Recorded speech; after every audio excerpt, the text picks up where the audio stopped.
Sting may have got the victory at Victory Road, but he's going to have to wait a little bit longer on his World Championship match against Jeff Jarrett. But do not worry, because the title will be on the line. But it's going to be Jay Lethal challenging for the belt. Welcome back, guys, to Fog Wrestling, here to review TNA Impact from the 20th of July 2006. Sting won his world title number one contendership at Victory Road, but due to the gasoline to the eyes, he's not fit to compete tonight. But one man is. It's Jay Lethal. He won the tag team match 1 week ago, giving him a shot at any belt that he wants. And it looks like tonight he wants a belt, but it's not the X Division. It's the world title. And this is how it's done, folks. I think he's, 20, 21 here. This is what you need to do. This is what professional wrestling should be, man. Right? A guy who's young and promising and talented. 20 years old at this point. Yeah, 20 years old, right? Getting booked. Like, to put it in perspective, right? This guy wasn't even born when Mania 1 happened. But this was 2006.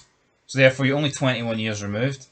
That's the difference. We're now looking at the state of wrestling in 2025, where guys like LA Knight, who are into their 40s, and people are crying, like for him, Karrion Kross, oh, put a world title on them. It's like, their time has come and gone, in my opinion. Yeah, it needs to be like the Ruthless Aggression era, when you've got like Cena, and then you've got younger people like Lesnar, Orton. But they need to be fresh, man. They still need to be young enough and just see what wrestling is did. But here, Jay Lethal, 20 years old. Why not? Why can't he be a big star for TNA? And I think it would be unfair to say that he doesn't go on to be a big part of the show, especially when he develops the whole Black Machismo character. I mean, I think that's certainly... That put a rocket on his back. So, yeah, I do think that was great. The Ruoff is legendary. Legendary. So. But Lethal says that he was talking to Sting. Sting told him to do it for everybody tonight, but more importantly, do it for himself. So Borash assumed that he was going to go for the X Division title, but Lethal confirms that he's going to challenge tonight instead for the world title. So it won't be Lethal versus Senshi. It's going to be Lethal versus Jeff Jarrett, and just a much bigger match on paper. It is, and we're thinking though, why didn't you just challenge for it, big man? It would have been so much better on Victory Road. But here, Impact tonight, maybe draw a wee rating. It will be a decent match. Yeah, Shane Douglas comes to the ring. He's got a mic. He introduces a couple of guys he's been whipping into shape. He calls them out, the newly franchised Naturals. And then the Naturals make their way to the ring. They have their match against Matt Bentley and Kazarian. They win, but Shane Douglas isn't too happy. He yells at them, saying that they're on their back most of the time. And West points out, it's not about wins and losses. It's about, I guess, putting in good performances. And Tenay wonders... Which is pathetic. Tenay wonders if the Naturals will ever make Douglas happy. Yeah, the Naturals don't look too happy right now. I mean, I don't know why they're taking this abuse for Shane Douglas. They've been winning, but that's not enough for the franchise, Shane. I personally don't care. Oh, it's all about performances. I don't think these guys win the belts again. No. I mean, maybe they do, but I don't think they do. I don't think they will. Yeah, look at the division, right? And without actual 100% proof or guarantee that they were, I don't think it's right for Shane Douglas to pretty much bet on the grave of Chris Candido that these two guys are going to win the titles again, because that's what he said. Yeah. He swore on everything. Yeah, and that's Chris Candido related. That's, I don't know, that's a tricky situation. Right, they talk a little bit more about the match, and then they talk about Sting and what happened to him getting gasolined. We've got Borash, he's outside Sting's locker room. Sting does appear with a big bandage wrapped around his head, wrapped around his eye. It's going to be Sting versus Jeff Jarrett at Hard Justice. Eric Bischoff, though, he's not Eric Bischoff, Eric Young. I was going to say who? What? Eric Young sneaks up behind Borash. He says he's been looking for Borash all day. He asks if Borash is avoiding him. He asks if Borash knows if he's getting fired. Eric Young right now has this paranoia that he's going to be fired, that he's going to be done. And he wants more ideas for Borash to secure his spot, because Borash seems to know how to keep yourself in a job. I like Eric Young, man. Seriously underrated guy. But when he did comedy, seeing he tried to do like a serious gimmick, I think he's too small for a serious gimmick. But everyone's like, oh no, it's the real Eric Young's this serious guy who's a heel. No, I think Eric Young will go down for being the guy that did comedy, the guy that shot himself when his own pyro went off. Yeah. I'm going to remember Eric Young, the comedy guy, more than I remember Eric Young, the heel. Eric Young, how generic are heels? Oh, I'm a serious guy. I mean, that's it. That's the. Oh, Sanity. Sanity was great. Sanity was shite. It is what it is. Insanity, I think it's fucking I mean, good. you think of Eric Young's best work, you're not thinking of Sanity. You're just not there. Right. Then Jarrett comes out. He barges into the announce team, and he's not happy that he has to defend his belt tonight. Jarrett says that Sting plans to screw him out the title. That's why Sting convinced Lethal into challenging Jarrett and not Senshi. So we'll see. 10A says you better get ready because you got to defend your title tonight, Jarrett. And Jarrett's not happy about it. Right. We didn't get anything to add about Jeff Jarrett there. I just like the rapport that we've got here between like Jeff Jarrett, Mike Tenay, and Don West because they're each other's throats every week. And it just adds to it, man, having the commentators have like a personal feeling towards the champion. Yo, see, I know a couple of weeks ago, but no, it's not to the same extent. But it's like JR. You knew JR was on good terms with Austin. You knew JR hated Triple H. Yeah. Oh, but what about Gunther and Pat McAfee and the nipples? Aye, shite. Oh, what, the big rivalry? Then Gunther takes him 20 minutes and shakes his hand at the end of it. I know, fucking garbage, man. Remember Michael Cole standing up eating? Aye, brilliant. Remember Triple H shaking JR's hand? No, I remember Triple H battering the fuck out of JR, funnily enough. Go to hell, you bastard! Kane. I hope he walks out and gets run over by a semi. And Eric Bischoff and McMahon. You know, JR had all these different feelings. And you feel that helps the commentary. Towards a lot of people. See, you know, it's like Michael Cole's a fucking neutral. The only person that Michael Cole has any sort of interaction with or emotional connection with is Bayley, and it's fucking shit. Out of an entire roster, you go for those two, man. That is crazy. Mental. Well, Bayley, not two.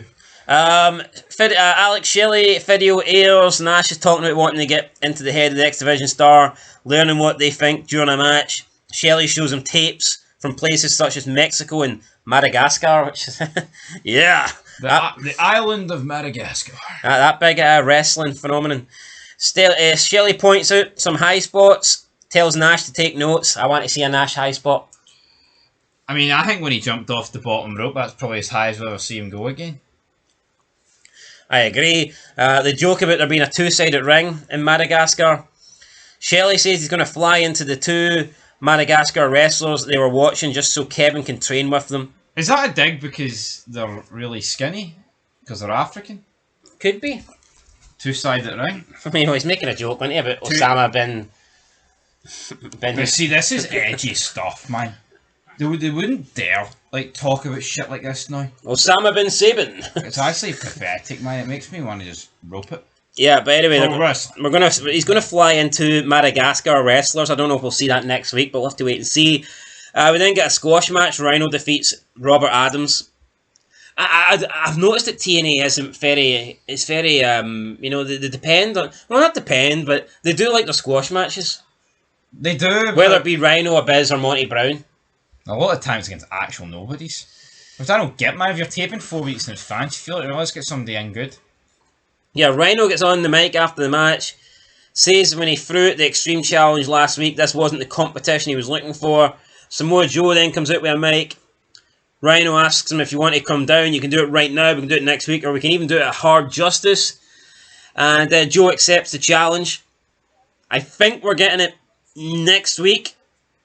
I can't really remember. I think it's next week. Security cut both men off. Does this mean that Rhino and Monty Brown are done? I mean, could Monty Brown be away to WWE? I think he could be away to WWE. A wee 3-month period, and then that'll be him. The new breed. So yeah, it looks like we could see him turn up in WWE, ECW relatively soon. And his career there didn't last long either, to be fair. We see Borash then is backstage with Brother Runt, Team 3D. Ray tells Borash to either get out or sit down and shut up. Borash sits, as does Brother Runt. Ray says they don't like losing. And I mean, are they putting the blame here on Brother Runt a little bit, did you feel? Yeah, but you know what? Maybe actually reference the fact the fans tried to kill him during the match. Says, we're not blaming you, but you still lost. You need to go find yourself, Brother Runt. Then he says that him and Devon are leaving for a while. I don't know if they're going to Japan. It could be that. Weird. Yeah, but I think it's about time they won the belts in TNA. Brother Ray tells Runt, you got to look after yourself. You got to be careful because we won't be here to save you.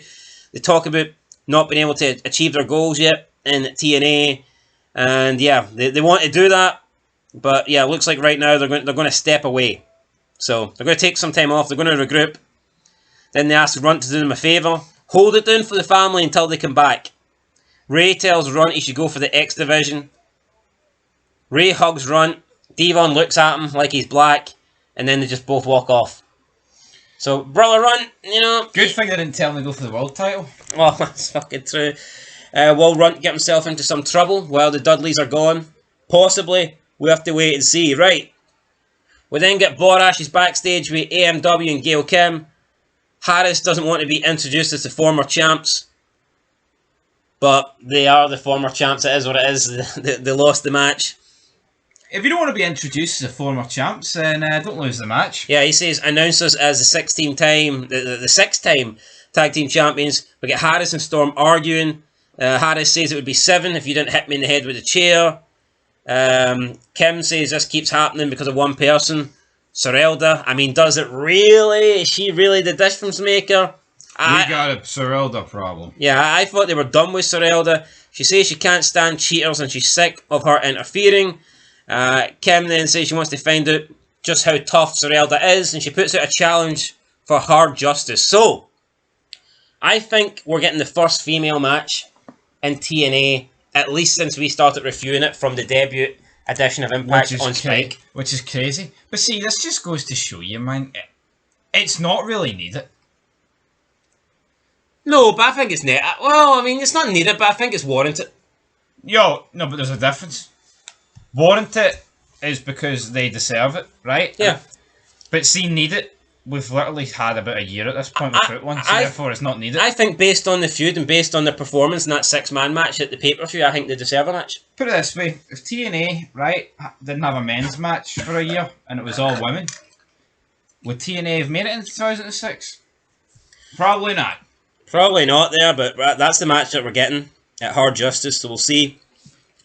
Then the NWA Tag Team Champions, Styles and Daniels, they come down to the ring, and they've got envelopes.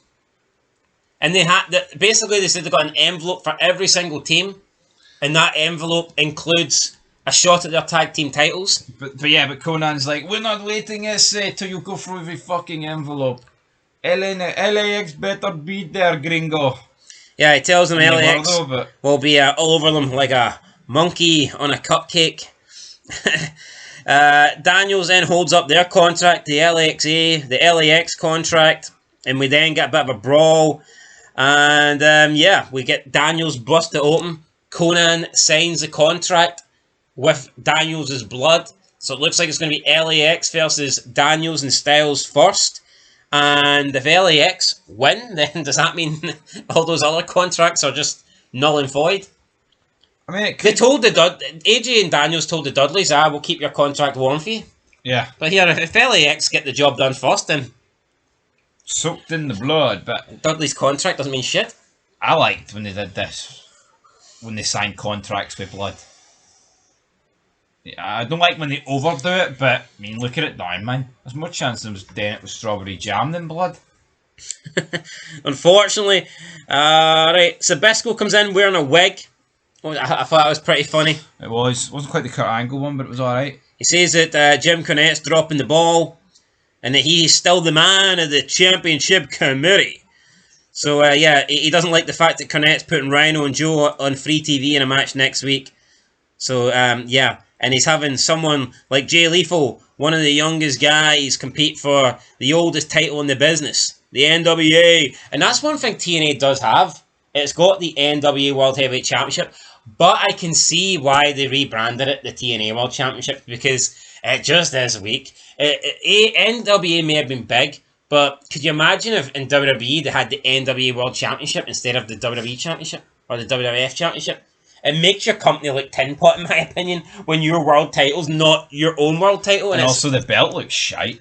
I just associate it with like Dan Sterling, the wee rectangle belt. Yeah, pretty much, but they laugh at the wig of Sabisco. We then get a Bobby Roode video segment that airs, basically saying that now that he is not in Team Canada, no one's going to be holding him back, brother. And yeah, I guess we're going to get a Bobby Roode solo push. And then we get the NWA World Title match. Jeff Jarrett versus Jay Lethal. I thought the match was good. I liked it. I mean, very good match. Jay Lethal, certainly, you know, not a classic, but it was a very good match for TV. And Jeff Jarrett, say what you want about the guy, put over Jay Lethal in this match. Let Jay Lethal get a lot of offense in. Let Jay Lethal do a lot of his shit. Jay Lethal had multiple near fall pins, and it actually took a stroke off the top rope to get the win. So not just a normal finisher. Jarrett hits him with a stroke off the top. And a bit of interference in there. Scott Steiner as well. So I like this match. Hitting the back of the head with a steel pipe. Just think it could have been at Victory Road, but you know what? It saved for a better Impact show, didn't it? No, absolutely. We then get Steiner putting Lethal in the Steiner recliner.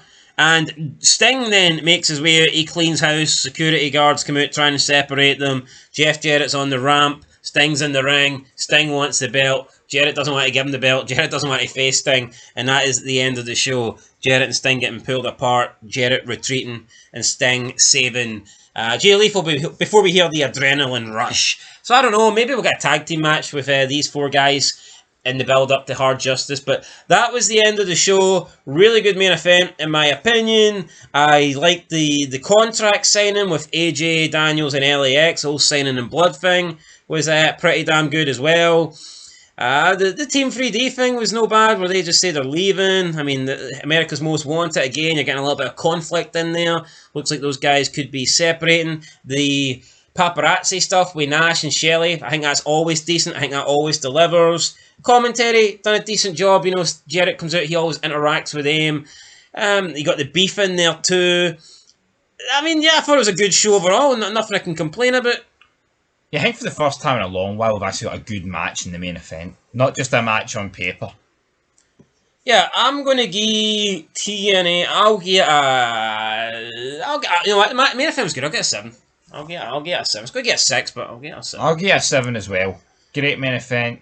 Fun, enjoyable, and I mean, it's a bit cheap with the whole contract stuff, but I like the sign of the blood. I mean, you're getting Nash, Steiner, Jarrett, Sting, the Dudleys. I mean, you're getting all these great guys. I mean, what more do you want? I know, people, come on, tune in. That's it, guys. 7 out of 10. Till next time. Peace.